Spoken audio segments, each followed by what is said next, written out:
Simple concept. इसमें इसकी सबसे पहले बैकग्राउंड और इसकी हिस्ट्री समझ लीजिए, ठीक है, और इसका कॉन्सेप्ट समझ लीजिए कि ऑर्गेनाइजेशंस में हो क्या रहा होता है, प्रैक्टिकली ये क्या हो रहा होता है, और फिर हम इसकी बुक बनाने पर आते हैं। दिस सिस्टम पेटी cash book is the topic, ठीक है जी, पेटी कैश बुक। और इसको जिस सिस्टम के अंडर ऑपरेट किया जाता है उस सिस्टम को कहते हैं इम्प्रेस्ड सिस्टम। मैं समझाता हूं जी, सिर्फ मैं टर्मिनोलॉजी लिख रहा था कि आपको बता दूं कि ये क्या चीज है, क्या है सारा का सारा। अच्छा जी, पेटी कैश बुक गाइस, पेटी का वर्ड बड़ा इंपॉर्टेंट, अंडरलाइन कर लें, ठीक है, अंडरलाइन कर लिया। पेटी का मतलब क्या है, ये मैं लिटरली इंग्लिश डिक्शनरी मीनिंग आप जाकर देख लें। पेटी मींस स्मॉल थिंग्स, छोटी छोटी चीजें। अक्सर हम जो है वो अपनी नॉर्मल लैंग्वेज में when we like talking to people, when we conversating and stuff, we usually say कि अगर एक बंदा किसी ने बहुत छोटी बात की हो ना, तो उसको किसी को बिलिटल करने के लिए व्हाट वी से कि यार please don't talk petty things like जो है ना with me and stuff like that, please don't show this thing as such petty. इतनी छोटी बातें नहीं करो, पेटी बातें नहीं करो, ठीक है। वी यूजुअली से दिस इन आवर कन्वर्सेशन, पेटी मींस स्मॉल थिंग्स, ठीक है, छोटी छोटी चीजें। अच्छा, अब ये एग्जैक्ट वर्ड छोटा which is not material in nature. बच्चे, मटीरियलिटी का कॉन्सेप्ट भी अकाउंटिंग का एक बड़ा इंपॉर्टेंट कॉन्सेप्ट है जो आपके सिलेबस का पार्ट है, इसको भी यहीं पे समझ लो तो क्लियर हो जाएंगी चीजें। मटीरियलिटी कॉन्सेप्ट क्या है, अकाउंटिंग के कुछ कॉन्सेप्ट है ना जिस पर अकाउंटिंग बेस करती है। अक्रूवल्स कॉन्सेप्ट आपको पता है कि मैचिंग प्रिंसिपल, ठीक है, वो जैसे जैसे टॉपिक्स आते हैं मैं साथ साथ समझाता हूं। मेरी आदत यह है कि एक दफा ऐसे नहीं करवा देना कि सारे प्रिंसिपल्स को मैं करवा दूं, उसका पर्पस ही कोई नहीं अगर आपको उसके एप्लीकेशन का नहीं पता। अक्रूवल्स एंड प्री पेमेंट्स में मैचिंग प्रिंसिपल काम करता है, वो मैं तब समझाऊंगा। यहां पर क्योंकि प्रिंसिपल आ गया तो मैं आपको एक्सप्लेन कर देता हूं। Materiality concept, materiality concept guys ये कहता है कि आप वो अमाउंट जो है वो ज्यादा मटीरियल अगर जो होती है, अमाउंट मटीरियल का मतलब ये है कि एक ये डिपेंड करता है एक तो इंडस्ट्री टू इंडस्ट्री और ऑर्गेनाइजेशन टू ऑर्गेनाइजेशन, ठीक है। अगर मैं बात करूं गूगल की, अगर मैं बात करता हूं वॉलमार्ट की, अगर मैं बात करता हूं माइक्रोसॉफ्ट की, उनके लिए मटीरियल जो अमाउंट उनको रिकॉर्ड करनी चाहिए अपनी बुक्स में गाइस, वो अमाउंट तो होगी मिलियंस में। एक मैं टाउन शॉप की बात कर लेता हूं, ठीक है। अब उस टाउन शॉप के मतलब जो है वो बिजनेस पर्सन के लिए मटीरियलिटी बहुत छोटी है, ठीक है। उसके लिए तो एक ब्रेड की कॉस्ट भी मटेरियल होगी, ठीक है। उसके लिए तो कुछ चीजों की कॉस्ट जो एक नॉर्मल रिटेल स्टोर है उसके लिए वो भी मटेरियल होगी, ठीक है। तो ये डिपेंड करता है कि आपकी ऑर्गेनाइजेशन टू ऑर्गेनाइजेशन के आपने मटेरियलिटी कॉन्सेप्ट क्या अप्लाई कर रहे हैं किस पर, और आपने वो जो है वो ट्रांजैक्शंस रिकॉर्ड करनी है कि नहीं करनी। अगर कोई बहुत इमटेरियल होती है तो हम उसको इग्नोर भी कर देते हैं, ठीक है। छोटे छोटे स्क्रू ड्राइवर्स की कॉस्ट की बात करें आप, जो है वो उसको हम इग्नोर भी कर देते हैं, उसको हम कहते हैं यार वो मिसलेनियस में डाल दो, मिसलेनियस में डाल देते हैं हम उसको, ठीक है, एज अ सेपरेट है। रिकॉर्ड करने का क्या मतलब है गाइस, ये ना समझ लेना कि बिल्कुल ही रिकॉर्ड, उसको हम रिकॉर्ड ही नहीं करते इन द सेंस कि रिकॉर्डिंग का मतलब ये कि मिसलेनियस रिकॉर्ड कर देते हैं, सबको कंबाइन करके एक मिसलेनियस अमाउंट उसका हेड बना देते हैं। ये नहीं कि अलहदा जो है वो स्क्रू ड्राइवर और उसका जो है वो अकाउंट बना दिया। स्टोर्स एंड स्पेयर्स का एक हेड बनता है, एक लेजर बनता है। आपको पता है स्टोर्स एंड स्पेयर्स के नाम का एक टी अकाउंट बनता है, उसमें आपको पता है क्या क्या चीजें आ रही होती है, उसमें इतनी मटीरियल चीजें आ रही होती है जो बहुत छोटी छोटी होती हैं। स्क्रूज की प्राइस फॉर एग्जांपल ये स्क्रू ड्राइवर्स की, फिर आपकी जो वो डिफरेंट जो है वो टूल्स यूज होते हैं, हम वो छोटे छोटे टूल्स को, मल्टीपल टूल्स यूज हुए होते हैं, हमने उनको कंबाइन करके एक हेड में लिख दिया होता है, ठीक है। तो उनके लिए सेपरेट टी अकाउंट नहीं बनता, ये कहने का मकसद था आपको, ठीक है। अच्छा, हैविंग सेड दैट, पेटी कैश बुक का मतलब ये है कि एक आपकी एक्सपेंस जो है वो आपकी ऑर्गेनाइजेशन में हो रहा है जो बहुत पेटी इन नेचर है, वो बहुत छोटा, less in amount in nature है। अच्छा, हैविंग सेड दैट, अब इसकी अकाउंटिंग कैसे होगी, बात तो ये करने की है कि ये कैश बुक है, पेटी कैश बुक है, ये कैश बुक ही, ठीक है। याद रखिएगा, it is not different from a cash book, it is a cash book, लेकिन फॉर दोज अमाउंट्स जो जरा लेस मटीरियल इन नेचर है। मेरी बात समझिएगा Maria, this might be a new concept for you. Hamza ने तो मेरा ख्याल है मेरे से पहले भी समझा हुआ है इस चीज को, बट हम जो है वो दोबारा इस चीज को जो है वो जो आपके लिए बड़ा कॉन्सेंट्रेशन से आपने सुनना है चीजों को।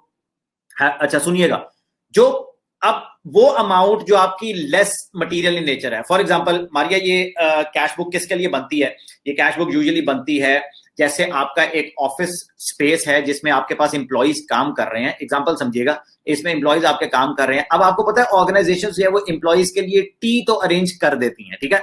वो कहती हैं यार कि टी हम प्रोवाइड करते हैं, ऑफिस है ना, ऑफिस में टी प्रोवाइड होती है, ठीक है। अब वो टी जो प्रोवाइड होती है, एक छोटी सी एग्जांपल दे रहा हूं, वो टी मुझे बताइएगा कि वो जो टी प्रोवाइड होती है उसके लिए आखिर मिल्क यूज होना है, उसके लिए टी बैग्स यूज होने हैं, उसके लिए ये सारी चीजें जो है वो यूज होनी है। तो वो ये जो कॉस्ट है, ये कितनी छोटी छोटी कॉस्ट है। डेली का दूध का पैकेट आना है, ठीक है, डेली के आपको जो है वो क्या कहते हैं, आपको टी बैग शुगर यूज होनी है, ठीक है, अगर कोई कॉफी ब्लेंडिंग मशीन में इंग्रेडिएंट्स कॉफी के यूज। बात ये समझने की है मारिया कि ये जो छोटी छोटे एक्सपेंसेस होते हैं ना, इसके लिए आपका जो सीनियर कैशियर होता है ना, वो आपको जूनियर कैशियर को ये कहता है कि भाई मेरे पास डेली बेसिस पर नहीं आना, मुझे रोज आकर मेरे ऑफिस में ये नहीं कहना कि सर वो एक दूध के पैकेट के पैसे दे दें। यार ये बहुत बहुत वियर्ड है, ठीक है। आपके सीनियर अकाउंटेंट जो होते हैं वो मतलब आपकी की मैनेजरियल डिसीजन मेकिंग में यूज हो रहे होते हैं। ये मैं आपको हायरार्की भी पहले समझा दूं, फिर मैं आपको बताता हूं कि कौन क्या बनाता है। पेटी कैश बुक जूनियर अकाउंटेंट बना रहा होता है, सीनियर नहीं बनाता। आपकी जो ऑर्गेनाइजेशंस की हायरार्की होती है ना, उसमें होता क्या है, आपको पता है हर ऑर्गेनाइजेशन में जैसे जैसे वो ग्रो करती है, इकोनॉमीज ऑफ स्केल अचीव होती हैं, तो आपकी डिपार्टमेंटलाइजेशन हो जाती है, आपकी डिपार्टमेंट्स जो है वो बनना शुरू हो जाते हैं, ठीक है। पहले अगर छोटी ऑर्गेनाइजेशन हो तो सारे काम इकट्ठे हो रहे होते हैं, प्रोडक्शन भी, सेल्स भी, मार्केटिंग भी, फाइनेंस भी, सारा का सारा इकट्ठा हो रहा होता है। फिर जब आपकी ऑर्गेनाइजेशन बहुत ज्यादा ग्रो कर जाती हैं तो डिपार्टमेंट्स बन जाते हैं, ठीक है। हर डिपार्टमेंट को अपना एक चार्ज दे दिया जाता है, ठीक है। अच्छा जी, अब आपका प्रोडक्शन का डिपार्टमेंट सेपरेट है, सेल्स का डिपार्टमेंट सेपरेट है, इसी तरह फाइनेंस का डिपार्टमेंट सेपरेट है, एक अकाउंटिंग और फाइनेंस, एक अकाउंट्स का डिपार्टमेंट आपके पास। उसमें you have a senior accountant, दो भी लोग हो सकते हैं, मैं सिर्फ हायरार्की बता रहा हूं। एक सीनियर अकाउंटेंट होता है जो जिसको आप चीफ फाइनेंशियल ऑफिसर भी कहते हैं, ठीक है, सीएफओ जो आपका होता है। आपका चीफ फाइनेंशियल ऑफिसर होता है, वो responsible for big decisions of the organization, huge decisions of the organization, की मैनेजरियल डिसीजन मेकिंग में जो है ना वो पार्ट ले रहा होता है, ठीक है। डायरेक्टर, बोर्ड ऑफ डायरेक्टर्स के साथ बैठकर डिविडेंड्स पॉलिसी पर बात हो रही होती है, ठीक है, इन्वेस्टमेंट्स पर बात हो रही होती है। वो डेली के दूध के एक्सपेंस की केयरटेक उसने नहीं करनी, ये बात समझिएगा जरा प्लीज। इस पूरे सिस्टम को कहते हैं इम्प्रेस्ड सिस्टम। मैं ये समझा रहा हूं आपको इम्प्रेस्ड सिस्टम क्या है। अच्छा, अब सीनियर अकाउंटेंट क्या करता है, सीनियर अकाउंटेंट जो है ना वो कुछ 2 3 4 जूनियर अकाउंटेंट्स को हायर कर लेता है, छोटे छोटे टास्क करने। अब मुझे बताएं, एक सीनियर अकाउंटेंट है जिसकी एज 50 ईयर्स प्लस है, 40-50 ईयर्स प्लस है, उसका एक्सपीरियंस 30-40 ईयर्स का है, वो बैठकर डबल एंट्री की रिकॉर्डिंग तो नहीं करेगा। I mean come on, this is not even, मतलब ये नहीं होता ऐसे। वो जूनियर अकाउंटेंट्स जो होते क्वालिफाइड अकाउंटेंट्स हैं, उनको हायर किया जाता है। जैसे जो वो आपके मैनेजमेंट ट्रेनिंग ऑफिसर्स होते हैं, एमटीओज आपकी ऑर्गेनाइजेशन में हायर होते हैं, वो आपके जूनियर अकाउंटेंट्स होते हैं, ठीक है, जिसको आप हायर करके कहते हैं यार आपने एक बंदे को, एक अकाउंटेंट को कहते हैं जी आपने डबल एंट्री की बुक कीपिंग करनी है, आपने एंट्रीज करनी है, ओके। एक अकाउंटेंट को कह दिया जाता है यार इसके साथ तुमने पेटी कैश बुक भी तुमने बनानी है, ठीक है, ओके। यहां तक मेरी बात समझ आ गई कि एक सीनियर अकाउंटेंट एक जूनियर अकाउंटेंट को असाइन करता है कि आपने पेटी कैश बुक बनानी है, वो जूनियर अकाउंटेंट बनाता है, ठीक है। ये इम्प्रेस सिस्टम है। अब इसके साथ एक अमाउंट एसोसिएटेड है जिसको इम्प्रेस्ड अमाउंट कह दिया जाता है। वो क्या है, वो गाइस ये है कि आपको जैसे मैंने बताया कि सीनियर अकाउंटेंट आपको जूनियर अकाउंटेंट को भाई हर रोज मेरे ऑफिस में ये ना आ जाया करो कि सर 150 रुपीज दीजिएगा, मैंने 1 लीटर जो है वो मिल्क लेकर आना है क्योंकि ऑफिस के एम्प्लॉइज को मैंने चाय पिलानी है। ऑफिस बॉय आता है, ऐसे नहीं होता कि ऑफिस बॉय डेली जा रहा है सीनियर अकाउंटेंट के जो है वो रूम में के सर मुझे इतने पैसे दे दें, ऐसा नहीं होता। This is know practice at all, ठीक है। ये कोई प्रैक्टिकली मतलब फीजिबल भी नहीं है कि आप डेली जाकर जो है वो सीनियर अकाउंटेंट को ऐसे कर रहे हैं, ठीक है। अच्छा, अब इसके अगेंस्ट होता क्या है, फिर इसका ऑल्टरनेटिव क्या है। ऑल्टरनेटिव बच्चे इसमें ये है कि आपका सीनियर अकाउंटेंट आपके जूनियर अकाउंटेंट को एक अमाउंट, सुनिएगा दोनों बहुत ध्यान से, ये है क्रक्स का। सीनियर अकाउंटेंट जूनियर अकाउंटेंट को एक अमाउंट दे देता है, वो कहता है यार हर महीने either at the start of the month और at the end of the month, ये पीरियड टू पीरियड वेरी भी कर सकता है। वैसे किसी ऑर्गेनाइजेशन के लिए वीकली भी दिया जाता है, लेकिन मेजॉरिटी केसेस में मंथली होता है। मैं इसलिए मंथली कह रहा हूं, लेकिन याद रखिएगा ये पीरियड डिफरेंट भी हो सकता है। कोई हर वीक भी जाकर दे सकता है पैसे सीनियर अकाउंटेंट जूनियर को, यार वीकली मुझे हिसाब किताब तुमने देना है, मुझे वीकली अपनी बुक्स, मुझे लेजर्स चेक करवाने और फिर मेरे से पैसे ले लेने हैं, लेकिन यूजुअली ये मंथली होता है। अच्छा, अब every month what happens is कि the senior accountant either at the start of the month, ये क्वेश्चन आपको बताएगा और इससे कोई डिफरेंस क्रिएट नहीं होता, और at the end of the month वो क्या करता है, वो आपको एक अमाउंट दे देता है, that is a fixed amount. मैं यहां पे लिख रहा हूं, ये वर्ड नहीं भूलना, it is a fixed amount. ये जो इंप्रेस्ड अमाउंट होती है ये फिक्स्ड अमाउंट होती है। वो आपको हर महीने एक फिक्स्ड अमाउंट दे देता है कि भाई आपने इस फिक्स्ड अमाउंट, ये पकड़ो पैसे। फॉर एग्जाम्पल लेके चलते हैं, मैं कहता हूं ये एक ऑर्गेनाइजेशन में जो, अच्छा ये मुझे कोई क्वेश्चन यहां पे करना चाहिए था आपको कि सर ये फिक्स्ड अमाउंट कितनी डिफाइन हो सकती है। कि ये कोई मतलब हर ऑर्गेनाइजेशन में कितनी डिफाइन होती है, इट डिपेंड्स, ठीक है, ये डिपेंड करता है। ये बड़ा सब्जेक्टिव सा वर्ड है कि सर कितनी होनी चाहिए, बड़ा सब्जेक्टिव है। अब गूगल के लिए वो अमाउंट जो उसके नॉर्मल पेटी एक्सपेंसेस के लिए यूज होगी वो बहुत ह्यूज अमाउंट होगी, उसके इंप्लॉइज बहुत ज्यादा है, ठीक है, उसके इंप्लॉइज की रिक्रिएशनल एक्टिविटीज वो अपने ऑफिस में बहुत ज्यादा प्रोवाइड करते हैं, तो उसमें खाने पीने की चीजें वो बहुत ज्यादा दे रहे होते हैं, वो कुकीज भी साथ दे रहे होते हैं चाय के, वो आपको कॉफीज भी दे रहे होते हैं, वो आपको और ज्यादा ईटेबल्स भी दे रहे होते हैं, कुछ ऑर्गेनाइजेशन खाना भी देती हैं, तो ये आपके एक्सपेंसेस या वेरी करते हैं ऑर्गेनाइजेशन टू ऑर्गेनाइजेशन। अच्छा, हैविंग सेड दैट, एक अमाउंट आपकी, हम कहते हैं जी एक एग्जांपल लेकर के, एक ऑर्गेनाइजेशन में $100 डिसाइड हुए कि अच्छा अब ये $100 कैसे डिसाइड होते हैं उस ऑर्गेनाइजेशन के लिए, उनके पास्ट एक्सपीरियंस पे। पास्ट एक्सपीरियंस से मेरा क्या मतलब है, उसके पास्ट स्टेटिस्टिक्स देखने से। सीनियर अकाउंटेंट कहेगा यार जरा मुझे पिछले एक साल की बुक्स लेकर आओ मेरे पास, अकाउंटेंट को कहेगा मेरे पास एक साल की बुक्स लेकर आओ, जाहिर है उसमें कैश बुक बनी होगी, वो ले आएगा। सीनियर अकाउंटेंट कहेगा यार मुझे एक बात बताओ कि आपने पिछले एक साल में हर महीने, बड़ी आसान है इसको निकालना, कोई मुश्किल बात नहीं है क्योंकि आपके पास आर्काइव में सारी रिकॉर्डिंग्स हुई है। वो कहेगा यार मुझे हर महीने बताओ कि पिछले ईयर में और पिछले 5 साल में लेट्स से कि आपने हर महीने जो ऑफिस में टी बनती है उसके लिए मंथली कितना एक्सपेंस हुआ करता था। वो निकाल लेगा कि मुझे हर दूसरे दिन एक मिल्क का पैक लाना पड़ता है, मुझे शुगर लानी पड़ती है, मुझे टी बैग्स लगाने पड़ते हैं, इस तरह की जो भी उसके पेटी कैश एक्सपेंसेस हैं, वो आपको एक लिस्ट बनाकर, आपको एक अमाउंट बनाकर बता देगा कि सर हमारे ऑलमोस्ट $80 to $90 हर महीने लग जाते हैं इस कॉस्ट में।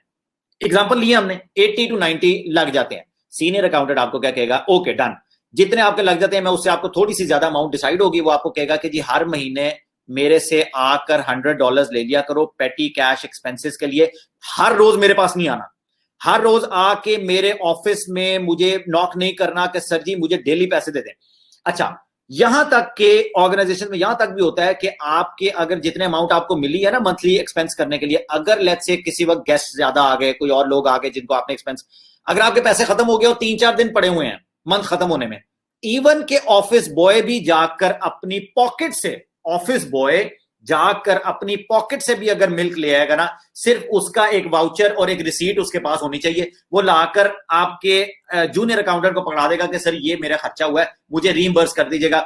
जैसे महीना एंड होगा आप सीनियर अकाउंटेंट के पास जाकर वो वाउचर दिखा देंगे, उस पर मीटिंग होती है हर महीने, आप उसको दिखा देंगे कि सर ये ऑफिस बॉय ने अपनी जेब से पैसे लगाए थे तो उसको काइंडली रीइंबर्स करते हैं, वो भी रीइंबर्स हो जाएंगे। ये नॉर्मल प्रैक्टिस है जो बिजनेसेस में हो रही होती है, ये ऑर्गेनाइजेशंस में हो रही होती है, every other organization this happens, every other organization, ठीक है, कि आपके पेटी का। अच्छा, इसके बाद पेटी कैश एग्जांपल्स दे दूं, फिर मैं इसके फॉर्मेट की तरफ आता हूं, और फॉर्मेट तो आपको एग्जाम में बना हुआ आएगा। मेरा कॉन्सेप्ट जो मैंने इम्प्रेस्ड सिस्टम समझाने की कोशिश की है वो समझ आई है किसी को, यहां तक कोई क्वेश्चन? एक सेकंड मैं एग्जांपल्स दे दूं पेटी कैश के, और एग्जांपल्स जैसे आपकी कार जो यूज होती है डिलीवरी के लिए, उसमें अगर कोई फ्यूल डलता है, अब आखिर उसमें उसमें पेट्रोल भी तो डलेगा ना, आपने जाना है यार ये फोटोकॉपी करवा के लेके आना, ऑफिस बॉय को कहते हो यार ये फोटोकॉपी करवा के लेके आओ मार्केट से, लेट्स से हमारे पास फैसिलिटी नहीं है, उस फोटोकॉपी के छोटे छोटे एक्सपेंसेस है यार, ये स्टोर से जाओ और वो पेंसिल्स और पेन्स और नोटपैड लेकर आओ, ठीक है, ये छोटे छोटे एक्सपेंसेस हैं। अब ऑर्गेनाइजेशन में ये छोटे छोटे एक्सपेंसेस के लिए डेली तो नहीं आपने चले जाना सीनियर अकाउंटेंट के पास।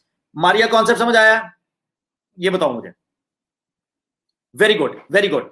अब बात यह है इसकी अकाउंटिंग कैसे करनी है, इसके बुक का फॉर्मेट कैसे बनना है। मैं फॉर्मेट आपके सामने शेयर कर देता हूं जो कि बना हुआ है ऑलरेडी, और हम एक क्वेश्चन से लेकर इसको सॉल्व करते हैं, आपको ज्यादा अच्छी समझ आ जाएगी इसका फॉर्मेट क्या बनता है। Before I actually show you the format, मैं यहां पे बना भी दूं एक फॉर्मेट। अच्छा मारिया, हमने और हमजा हमने पहले बात की थी जी कि आपने कैश बुक को हमेशा कहा है कि it is also a T account, it is also a book of final entry. Similarly पेटी कैश बुक भी आपका सिमिलरली एक जो है वो टी अकाउंट ही होता है in itself, and it's also book of original entry. अब इसमें हो क्या रहा होता है, इसमें आपके मल्टीपल कॉलम्स बनती हैं जी, ये कॉलम्स आपको याद करने की जरूरत नहीं है, मैं सिर्फ लिख रहा हूं आपको समझाने के लिए, याद नहीं कर रहे। जो क्वेश्चन आएगा पेटी कैश बुक का उसमें कॉलम बने हुए दिएंगे और आपने सिर्फ उसमें फिल करनी है कि उसको कैसे करना है। सबसे पहला कॉलम जी आपको पता है कि टी अकाउंट की डेबिट साइड जो रिसीव्ड वाली साइड होती है, रिसीट वाली साइड होती है, वो लेफ्ट वाली साइड होती है।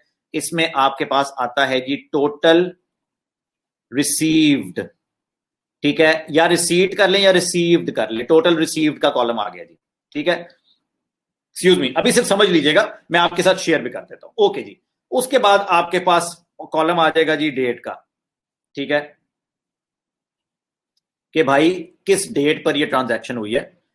अच्छा, ये डेट वाला कॉलम मैं जरा एक सेकंड लिख लूं फिर बताता हूं, पर्टिकुलर्स।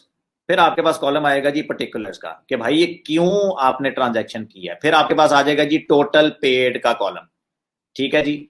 उसके बाद अब ये क्रेडिट वाली साइड है, ये मैं लिख देता हूं ऊपर, ये क्रेडिट वाली साइड है। ये डेट आपकी डिवीजन होती है जी, इसकी मैं एक आर्टिफिशियल डिवीजन बना रहा हूं। और ये आपका है जी डेबिट वाला साइड, कि भाई यहां पे टोटल रिसीव्ड मेरे पास एक ही कॉलम होगा डेबिट का। मैं बताता हूं मैंने एक ही कॉलम क्यों लिखा है। टोटल पेड का कॉलम आ गया जी। उसके बाद आपके इंडिविजुअल हेड्स जहां पे ये पेटी कैश एक्सपेंस हो रहा है, फॉर एग्जांपल फ्यूल एक्सपेंस, ठीक है जी, फ्यूल का एक अकाउंट है, फ्यूल एक्सपेंस का एक अकाउंट आ गया जी, एक लेजर आ गया। स्टोर जो है वो आपके, आप कह लें स्टोर्स एंड स्पेयर्स का तो नहीं मैं यहाँ पे अकाउंट बनाना चाह रहा, पोस्टेज एंड पोस्टेज एंड जो है ना वो कॉपी एंड स्टैंप्स वाला जो है ना वो एक अकाउंट आ गया। ये भी छोटे छोटे पैसे एक्सपेंसेस होते हैं।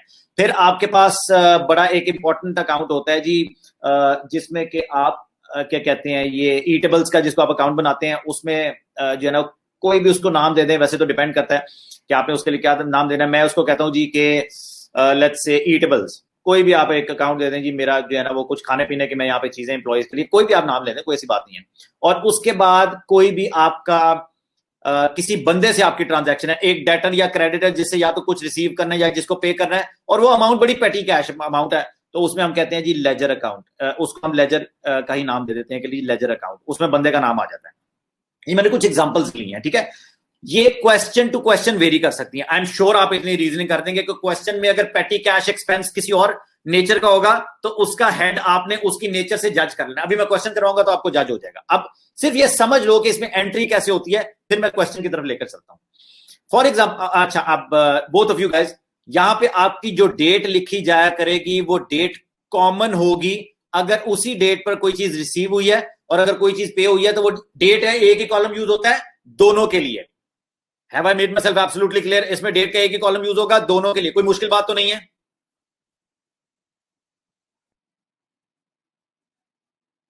वेरी गुड, ठीक हो गया जी। एक ही डेट का कॉलम यूज होगा और हम यहां पे रीजन लिख देंगे।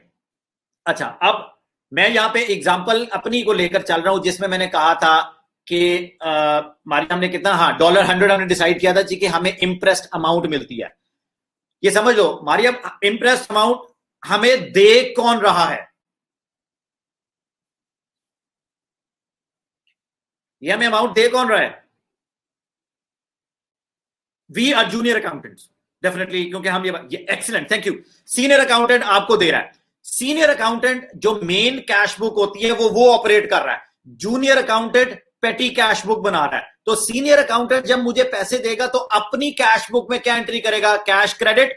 और मैं क्या एंट्री करूंगा अपनी पेटी कैश बुक में? Cash debit. अंडरस्टूड? गुड। मैंने $100 की इंप्रेस्ड अमाउंट डिसाइड की थी जी हमजा।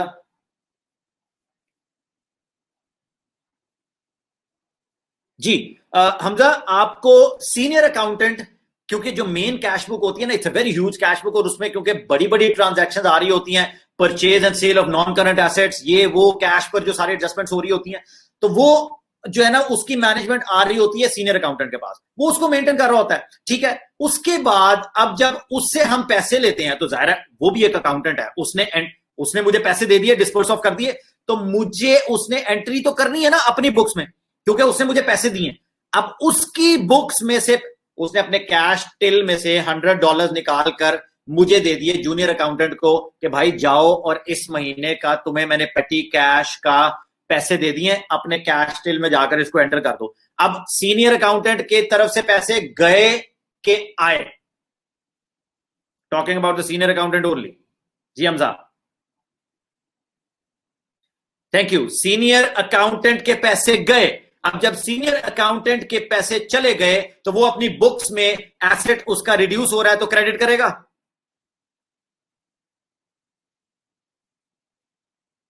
एग्जैक्टली, ठीक है, उस अपनी बुक्स में क्रेडिट करेगा। अब हम क्योंकि पेटी कैश बुक बना रहे हैं तो हम जो है वो अपनी बुक्स में क्या करेंगे? डेबिट। यहां पे मैं लिखता हूं जी $100, यहाँ पे डॉलर अमाउंट आ जाएगी ऊपर, और मुझे उसने क्योंकि दे दिया तो मेरे लिए एक ही अमाउंट यहाँ पे आएगी $100 की, और मैं इसको क्या करूंगा, बैलेंस ब्रॉड फॉरवर्ड, या अगर पिछला कोई बैलेंस नहीं था ओके, अब वरना फिर मैं इसको लिख दूंगा बैंक।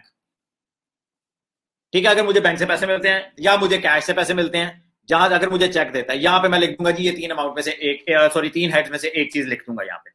ठीक है, अब ये मुझे पैसे मिल गए, मैंने इसको मारिया, मैंने एक ही डेबिट का अकाउंट क्यों रखा है, रिसीट्स का एक ही अकाउंट क्यों रखा है, उसका रीजन है मारिया, सुन लेना, क्योंकि पेटी कैश में ना हमेशा डिस्बर्समेंट ज्यादा हो रही होती है, डिस्बर्समेंट उसमें पैसों की आउटफ्लो ज्यादा हो रहा होता है, और इनफ्लो सिर्फ 2 केसेस में होता है, जब आपको जो है ना वो सीनियर अकाउंटेंट स्टार्ट में पैसे देता है तब आप उसको डेबिट करते हैं, या अगर आपने कोई चीज किसी जगह से वापस कराकर रीइंबर्स किए हो पैसे। मैंने दूध के पैकेट मंगवा लिए, वो उनमें से एक खराब निकल आया, मैंने मार्केट में जाकर ऑफिस बॉय को भेजा कि यार इसको जाकर भाई वापस करवा के आओ, रीइंबर्स करो पैसे, उसने पैसे जाकर रीइंबर्स करवा लिए, वो पैसे मैं वापस अपने कैश टिल में डालूंगा तो वो जाहिर है डेबिट होंगे, क्योंकि मेरे लिए वो पैसे वापस रीइंबर्स हो रहे हैं।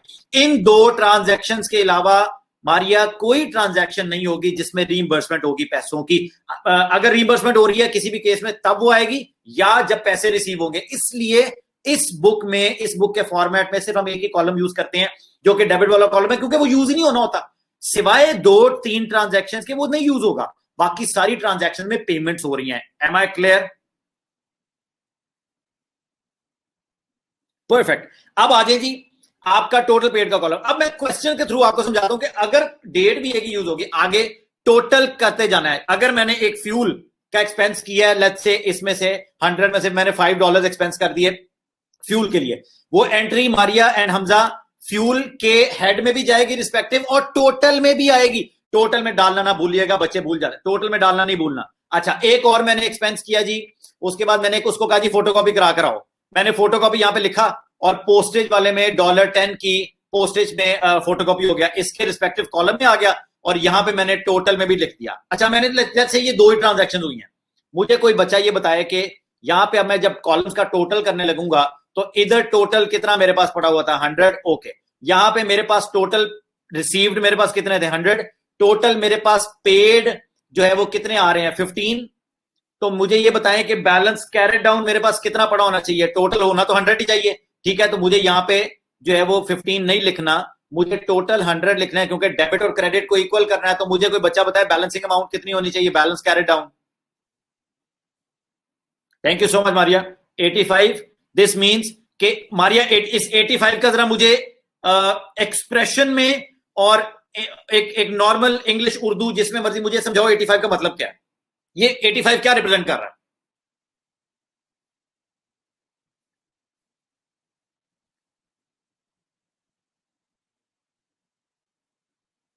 बचे हुए पैसे, एक्सेलेंट, ये बचे हुए पैसे हैं जो मेरे पास बच गए हैं, ठीक है। अब मारिया नेक्स्ट मंथ में इसको समझना जरा थोड़ा सा जरूरी था कि नेक्स्ट मंथ में क्या होता है, क्योंकि बच्चे यहां पे कंफ्यूज हो जाते हैं। नेक्स्ट मंथ में अगर मेरे पास पिछले महीने का ब्रॉड फॉरवर्ड, मैं यहां पे लिखूंगा जी 85 डेबिट वाली साइड पे, और यहां पे लिखूंगा जी बैलेंस ब्रॉड फॉरवर्ड, जो आपका पर्टिकुलर्स में डेट मेरे पास जो आ रही होगी, डेट आ गई।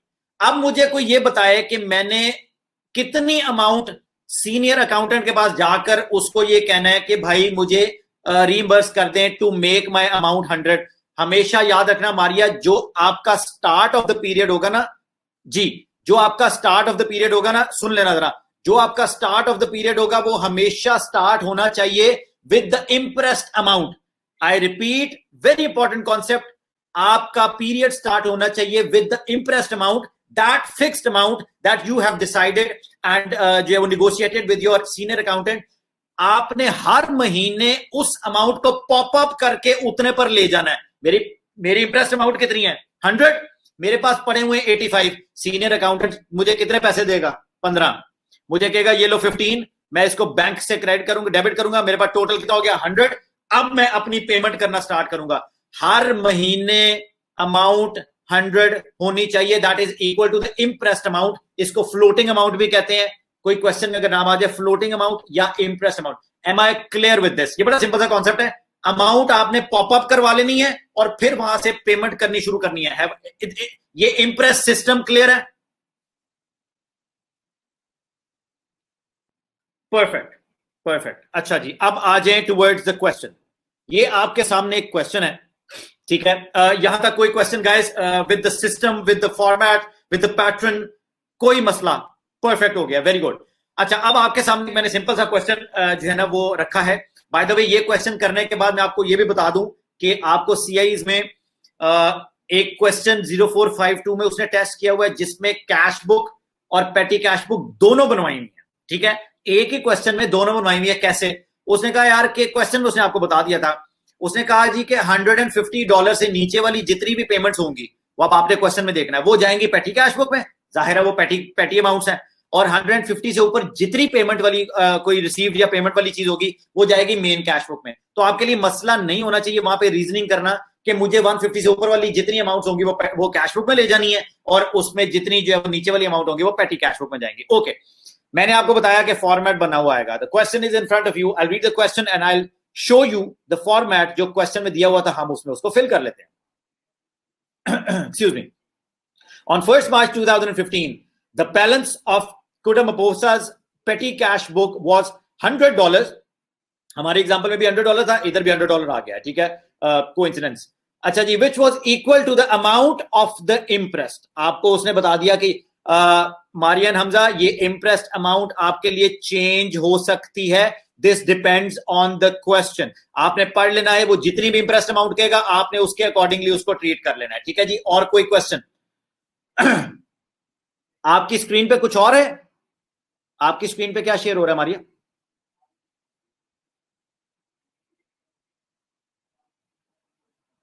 अच्छा, मैं इसमें एक सेकंड में दोबारा शेयर कर देता हूं। अच्छा, अब आ गया, ओके गुड, ओके। हमजा आपको विजिबल है?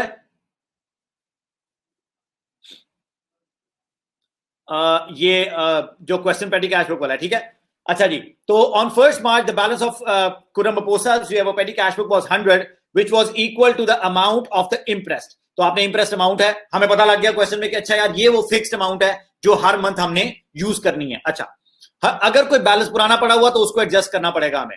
हर transaction for the month of March, अब देखो ये मंथली ट्रांजैक्शन है, क्यों? क्योंकि हम पेटी कैश बुक बनाते ही मंथली बेसिस पर हैं, ठीक है, यूजुअली मंथली बेसिस पर बनती है।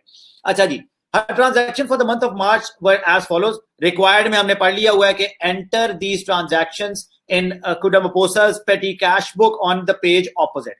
Balance the petty cash book and bring down the balance on 1st April 2015. Okay.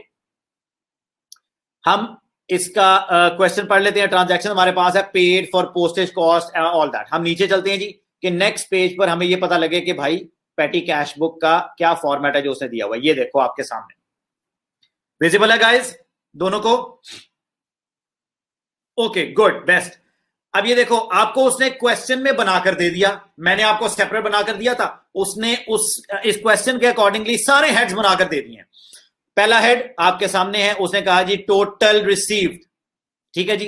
ये टोटल रिसीव्ड 100, बिल्कुल आपके पास ये टोटल रिसीव्ड का कॉलम आ गया जी, ठीक है। उसमें आपके पास जब अब हम इसको आहिस्ता आहिस्ता डालते हैं, चीजों को एंटर करेंगे। टोटल रिसीव्ड का कॉलम, पहले जरा कॉलम्स को देख लो, ठीक है जी। आपके पास टोटल रिसीव्ड वाला कॉलम आ गया। एक सेकंड देना मुझे, मैं इसी में जो है ना वो फिल कर देता हूं ताकि यहीं पे हम इसको सॉल्व कर लेते हैं। सॉरी यार, ये ऊपर चला गया था, दोबारा आ गया गाइस।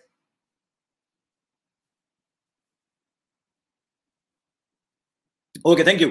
अच्छा जी, अब आप देखो, हम यहाँ पे डेट, मैं डेट नहीं डाल रहा जस्ट फॉर द सेक कि आप लोग हमारा ये जो है वो टाइम इसमें फिल हो जाए, ठीक है। डेट आपने फिल कर लेनी है, कोई मसला नहीं है। टोटल रिसीव्ड में 100, यहाँ पे आपके पास 100 आ जाएगा, और यहाँ पे आप डिटेल्स दोगे जी फ्रॉम बैंक या कैश, जहां पे भी उन्होंने आपको कहा है जी कि जैसे आपको पैसे रिसीव हो रहे हैं। और टोटल पेड में भी कुछ भी नहीं आएगा क्योंकि मैंने इसमें से कोई भी डेफिनेटली एंट्री नहीं की। ये पहली एंट्री थी जो मेरे पास जो है वो बैंक और कैश की आ रही है, ठीक है जी।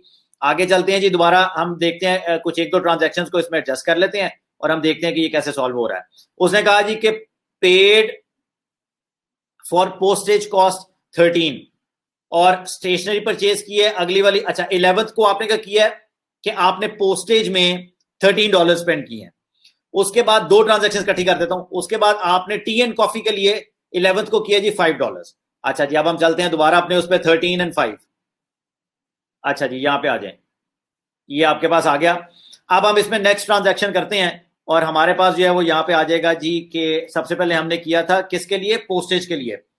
पोस्टेज के लिए हमने यहाँ पे पोस्टेज लिखा जी $13, पोस्टेज में लिखा 13, और टोटल पेड में आ गया 13। उसके बाद हमने टी एंड कॉफी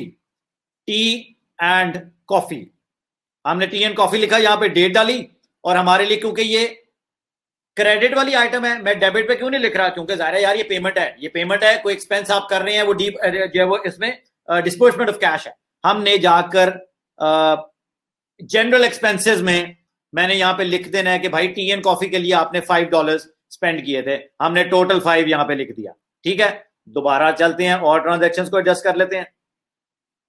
उसके बाद वो कहता है जी परचेज स्टेशनरी 27 की, और T Masuka is a credit supplier. ठीक है, बड़े फनी नेम्स हैं, लेकिन ये देखो ये वो क्रेडिट सप्लायर है जिसको आपने 15 की पेमेंट करनी है, तो ये आपके लेजर हेड में जाएगा। उससे प्रीवियस पेमेंट आपकी स्टेशनरी की जी 27, ये भी डाल देते हैं। ओके जी, मैं यहां पे आ गया। दोबारा अब आ जाए जी कि स्टेशनरी, ये जो मैं लिख रहा था ये ऊपर नीचे तो नहीं हो जाता, मुझे नहीं पता क्योंकि आपको कैसे विजिबल है मुझे नहीं पता। ये स्टेशनरी, ओके, स्टेशनरी में हमने 27 था जी, स्टेशनरी में मैंने $27 डाल दिया, ये 27 का टोटल यहां पे लिख दिया। उसके बाद आपके पास टी मासूका वाज द पर्सन जिसको हमने लेजर अकाउंट है उसको मेरा ख्याल है कितने की पेमेंट थी याद है, 30 कितने की थी, 15। थैंक यू मारिया, 15 को आपने क्रेडिट कर दिया, यहां पे आपने 15 टोटल कर दिया। मेरी बात समझ आ रही है, जो जो रिस्पेक्टिव हेड में आ रहा है उसके पास वो टोटल में भी आ रहा है। ठीक है, बात समझ आ रही है ना, आगे चलते हैं। उसके बाद देखते हैं जी आपने उसके बाद डैमेज, अच्छा ये देखो ये आ गया आपके पास received refund for damage stationery मेरे पास डैमेज आ गई, मैंने वापस करवा दी जाके। ये जो रिफंड है ये $10 का डेबिट होगा कि क्रेडिट होगा, थैंक यू, डेबिट हो जाएगा। उसके बाद विंडो क्लीनर को $12 दिए और जोंगा को हमने 16 दिए, 10, 12 एंड 16 कंप्लीट हो गया जी हमारा। हम यहां पे आ गए, सॉरी जी, हमने यहां पे कहा जी कि आपको $10 की रीइंबर्समेंट हुई है स्टेशनरी की, हमने यहां पे लिखा जी स्टेशनरी रीइंबर्समेंट $10। उसके बाद हमने एक जो है वो उसको पेमेंट की है जोंगा को, वो नीचे वाली थी जी, जोंगा मुझे याद आ गया तो मैंने यहां पे लिख दिया जी। और उसकी पेमेंट कितनी है जोंगा की जी, एक दो दोबारा, सॉरी यार मैं देख रहा हूं, 12 एंड 16 थी जी। एक क्लीनर को आपने 12 दिए और आपने 16 जो है वो जोंगा को दिए जी, और 12 यहाँ पे जनरल एक्सपेंसेस में क्लीनर के आ गए, और जोंगा साहब को हमने $16 जो है वो पेमेंट कर दी। ठीक हो गया जी, थैंक यू मारिया। अच्छा जी, 16 की पेमेंट हो गई। अब यहाँ पे 12 लिखूंगा, अच्छा ये 10 टोटल पेड में नहीं आएगा, ये टोटल रिसीव्ड है यार, ये ध्यान करना प्लीज।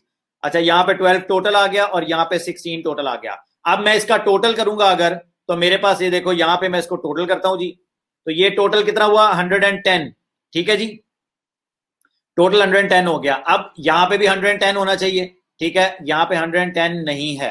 अच्छा अब मैं क्या करता हूं कि मैं देखता हूं कि यार 110 में से मेरे पास कितने पैसे बाकी बच गए हैं, बैलेंस कैरेड डाउन, ये आप टोटल कर लें। ये टोटल आपके पास कितना बनता है, 13 + 5 + 27 + 15 + 12 + 16, 88। ओके गुड, अब 88 110 में से 88 निकाल दो, बैलेंस कैरी डाउन आपके पास 22 का बैलेंस कैरी डाउन। किसी को यहां तक 22 से मसला कि बैलेंस कैरी डाउन 22 क्यों है, ठीक है, आपने रिस्पेक्टिव उसको भी टोटल कर लेना है। 22 आपके पास आ गया जो बैलेंस कैरी डाउन है, ठीक है जी, बैलेंस कैरी डाउन आपके पास आ गया 20 का। ओके गुड हो गया। अच्छा जी आगे आ जाएं। अब आपने जो है वो क्या करना है जी कि 22 टोटल हो गया, ये बैलेंस अच्छा ये आपने इनके रिस्पेक्टिव टोटल्स भी कर लेने हैं गाइस, ये सिर्फ शो करना है कि टोटल क्या है। 13 इसका टोटल है, 27 इसका टोटल है, और 17 इसका टोटल है, और 28 इसका टोटल है। इसका अगर क्रॉस चेक भी करना होना तो मजे की बात, ये हॉरिजॉन्टली भी टोटल होना चाहिए बैलेंस कैरी डाउन मिला के 110, और ये सॉरी वर्टिकली भी होना चाहिए, और ये हॉरिजॉन्टली भी 110 जो है वो टोटल होना चाहिए। मिलाकर इसको कर लेंगे तो आपके पास जो है वो बैलेंस कैरी डाउन मिलाकर, ठीक है, ये 110 होना चाहिए। ठीक है जी, तो ये भी एक चेक आपको मिल जाता है। अच्छा आगे चलें, ये 22 आपका balance brought down next month में, ये मार्च के बाद अप्रैल, मैं यहां पे लिखूंगा जी 1 अप्रैल जो है वो जो भी आपका आ रहा था, और बैलेंस ब्रॉट डाउन कितना मेरे पास आया $22। ठीक है जी, ये मैं लिखूंगा यहां पे, आपने पूरा लिखना है जी, बैलेंस ब्रॉट डाउन। अब मुझे कोई बच्चा ये बताए कि इंप्रेस्ड अमाउंट को दोबारा पॉप अप करने के लिए मुझे एक्सपेंसेस से पहले कितने पैसे चाहिए।